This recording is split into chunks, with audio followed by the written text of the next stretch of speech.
Last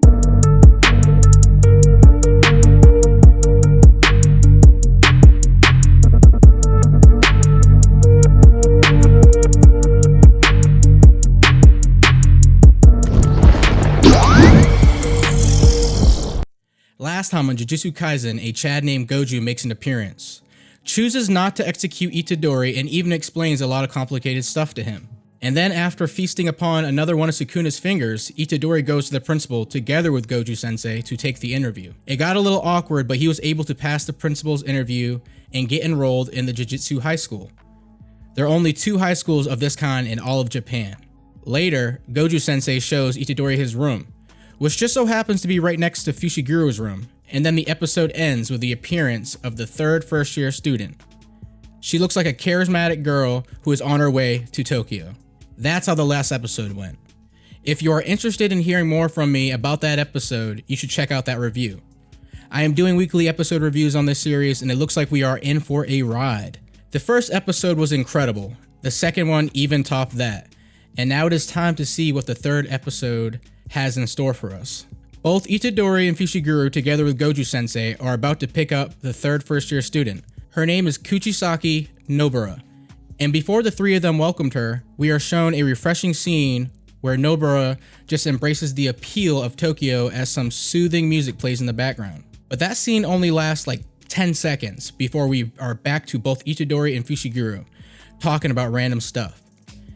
Itadori also got himself a new uniform, and it's custom made. Custom designed by Gojo Sensei, that is. At this point, Nobura is forcing a working man into choosing her for a modeling gig. Well, what can we say? It's obvious that Nobura is a very assertive girl. She speaks her mind off whenever and however she wants. Still, it is too soon to analyze her character. We know next to nothing about her yet. Now that I've said it, we don't know anything about Fushiguro either. And of course, then there is Gojo Sensei. He is like the pinnacle of mysteriousness. Anyways, after meeting up with Nobura, it's time for the introduction. But it's just Nobura analyzing the 2 boys and even labeling Itadori a potato. But then the mood changes when Gojo Sensei brings up something interesting. Since 2 of the first years are from the countryside, they haven't actually seen much of Tokyo. So he tells them, "We are going on a tour of Tokyo." Just like that, everyone starts acting like a 5-year-old. I do admit that sometimes these subtle transitions just make you laugh. I guess this is still a shonen anime in that sense. Of course, Gojo Sensei was talking about something that is not actually a tour of Tokyo when he brought up the tour of Tokyo. And just like that, all 4 of them are outside a haunted convenience store. There's a big cemetery nearby, and before both Nobura and Itadori could even feel deceived, Gojo Sensei gives them both the task of exorcising the curse inside. So we do have action in this episode. This task is Gojo Sensei's way of testing out the new first-year student. That is the reason why he asked Fushiguro to sit this one out. It's because it's time to see Nobura's Jujutsu prowess firsthand. Alright, so both of them are inside the building, talking about random stuff, before Nobura tells Itadori to part ways with her, so that they can cover more ground in a shorter time, and then maybe they'll have some time left to go and eat some sushi.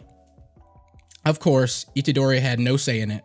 Then, within a couple seconds, a curse pops up in front of Itadori and brings up something very interesting, which even made me question this anime.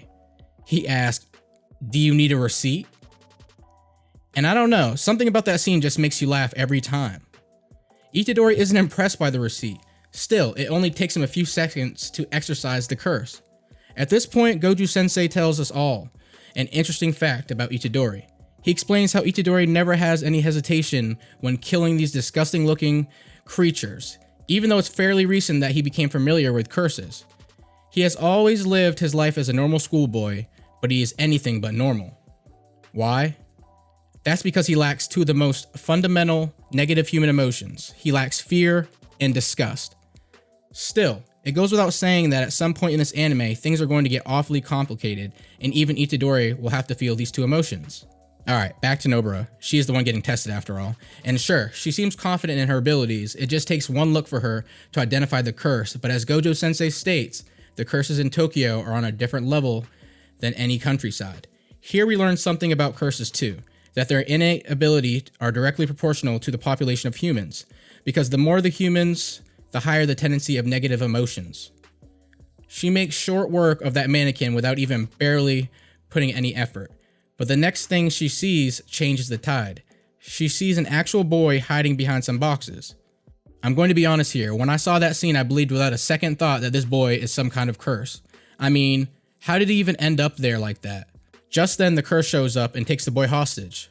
Well, guess what? This curse is clever. So now that human life is at stake, what will Nobura do? She takes a moment to think, but then drops her weapons. Then she wishes if she could see Sayori-chan one last time. As she says this sentence, the atmosphere becomes a little thick. Until, of course, Itadori just punches a hole in the wall, slices the curse's arm, hence setting the boy free from his grip. And then, when the curse tries to escape, Nobura goes into Chad mode. She literally uses a doll to exorcise the curse that just escaped. And just like that, the curse turns into mere ash. They won against that low-tier joke of a curse. But the next thing we see is a flashback about Sayori-chan. Nobura starts describing her as a cute and kind girl. But just because she was not from the countryside, or maybe some other reason, the flashback didn't really tell the whole story, everyone around started to push Sayori away, until the moment they went too far and Sayori had no chance but to move away.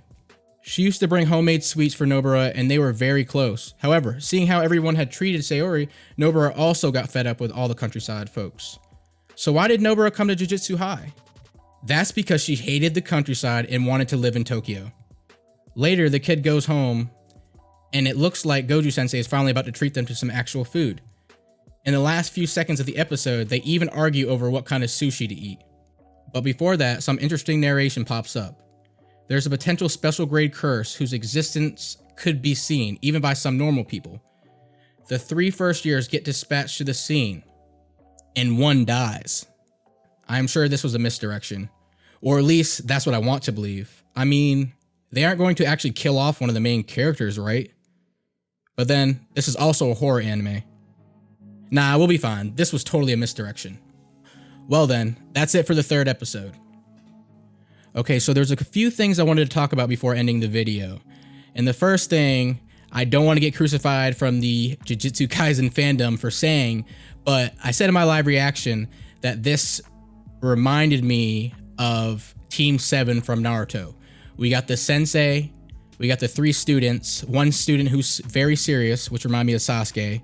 We got the one student that kind of doesn't think before he acts and just goes with it, which is Naruto, which would happen to be Itadori. And then we have Nobura, which obviously there's no real connections between her and Sakura because I can already tell she's a way better character than Sakura.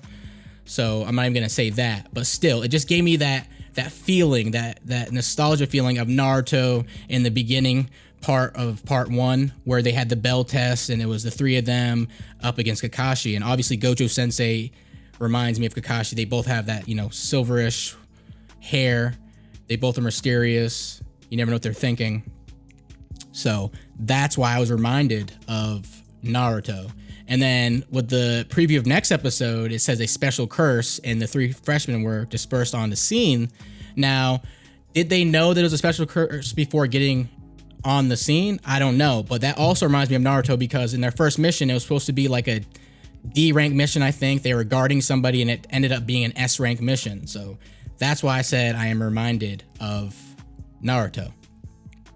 But other than that, another thing I wanted to point out is Nobura's personality. I really liked her personality so far. Yeah, you never know what you're going to get with her, but I feel like she can do a lot on her own. It's not going to be one of those female supporting characters where, they're kind of useless and we got to rely on the 2 boys. I feel like she can hold her own and I really can appreciate that. I can actually really appreciate the dynamic between all 3 of them.